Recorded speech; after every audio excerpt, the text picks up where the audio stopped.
Mga kaganapan sa boxing, 8 taon nang hindi natatalo si Janriel Casimero. Dito sa huling 8 taon ay nakapagtala si Janriel Casimero ng 10 wins at wala ngang talo. Kaya dahil dito, kaya takot daw sa kanya ang The Monster ng Japan. Samantala ayon mismo kay Janriel Casimero na malapit na siyang bumalik sa pamamagitan ng kanyang post sa kanyang social media account. Sabi niya, malapit nyo na akong makita muli mga boss, kaya abangan. Kaya dahil dito malapit na rin natin malaman kung sino ang bago niyang promoter. Maalalang nakiusap si Janriel Casimero kay Manny Pacquiao na pagganapin ng laban nila ni Naoya Inoue. Dahil sinabi na nga ni Janriel Casimero na malapit na ang kanyang pagbabalik, ibig sabihin ay meron nang magpropromote sa kanyang laban. Sino kayang bagong promoter ni Casimero? O baka naman yung dati niyang promoter, kasi balibalita noon na naghahabol pa rin sa kanya ang kanyang dating promoter na si Masayuki Ito ng Treasure Boxing Promotions.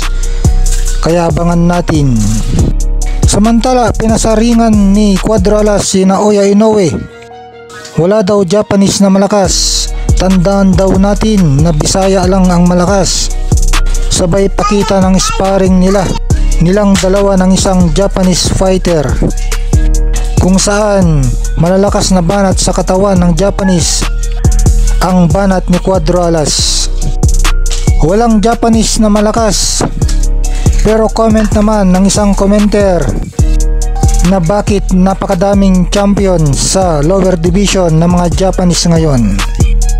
At si Naoya Inoue na isang Japanese ang top pound for pound fighter sa ngayon.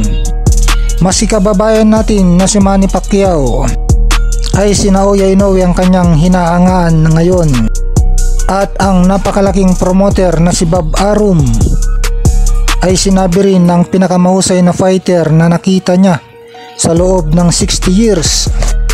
Ito'y kabilang sa mga nakita niya sinan Muhammad Ali, Manny Pacquiao, Sugar Ray Leonard at kung sino-sino pa. Ay sa mga nakita daw niyang mga ito ay si Naoya Inoue ang tingin niya na pinakamahusay sa lahat. Pero magaling at malakas, matibay din naman si Cuadro Alas. Kaya tingin natin na kaya niyang talunin si Naoya Inoue. Dahil si Luis Neri nga ay napabagsak si Naoya Inoue, natingin natin na mas malakas si Cuadro Alas dito. Kaya maganda na balik na lang si Cuadro Alas sa MP Promotions, kung saan si Sean Gibbons ang presidente at malapit si Sean Gibbons sa Japanese promoter ni Naoya Inoue na si Akihiko Honda. At lahat ng huling 4 na laban ni Naoya Inoue ay hawak lahat ni Sean Gibbons. May usapan daw sila ni Akihiko Honda na lahat ng laban ni Naoya Inoue ay dadaan kay Sean Gibbons. Kaya maganda na balik na lang si Cuadro Alas sa MP Promotions para matuloy ng laban nila ni Naoya Inoue. Kayang-kaya pagganapin ng international matchmaker na maimpluwensyang si Sean Gibbons ang labanan nila. Samantala, ayon sa kumakalat na balita, napakalaki pala ng pera ni Cuadro Alas as of February 2025. May network na siya na $2 million o sa halaga ng piso natin 100 million pesos mahigit. Samantala, magandang bakbakan sa February 22. Malapit na ito mga lods, Artur Beterbiev versus Dimitri Bivol rematch. Naunang nanalo si Artur Beterbiev sa unang nilang laban, pero magandang pinakita ni Dimitri Bivol sa unang laban nila. Marami pa ang nagsasabi na panalo dapat si Dimitri Bivol. Kaya dahil dito, pinatupad agad ng Saudi Arabia promoter na si Kamahalan Turki Al-Sheikh ang kanilang rematch. Bigating laban ito dahil kasama sa event ang 7 world title fights.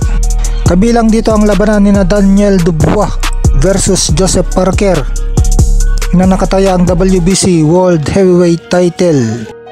Kasama rin itong magaling na fighter, magaling sa depensa, Shakur Stevenson, pero sinasabi nilang boring na fighter. Magaling sa distansya, ayaw magpatama sa kanyang kalaban. Mga kalaban niya si Floyd Schofield. Nakataya naman ang WBC World Lightweight title sa labanan nila. Tapos meron din dito kasama Carlos Adames versus Hamza Shiraz. Paglalabanan naman nila ang WBC World Middleweight title. Kaya enjoy ang mga boxing fans, lalo na mga hardcore boxing fans ngayong February 22, hatid ng Riyadh season ni Turki Al-Sheikh. Samantala muling magbabalik ang ating kababayan 4 division champion na si Donnie Ahas Nietes sa ibabaw ng lona ngayong taon na ito sa edad na 42 years old. Abangan at suportahan natin ang isa sa pinakamagaling na boksingero sa buong mundo, 4 division world champion Donnie Ahas Nietes. Pero marami nang nagsasabi na may edad na ito, 40 years old na, at nangangamba ang mga boxing fans na baka manganib pa ang kalusugan nitong si Donnie Ahas Nietes.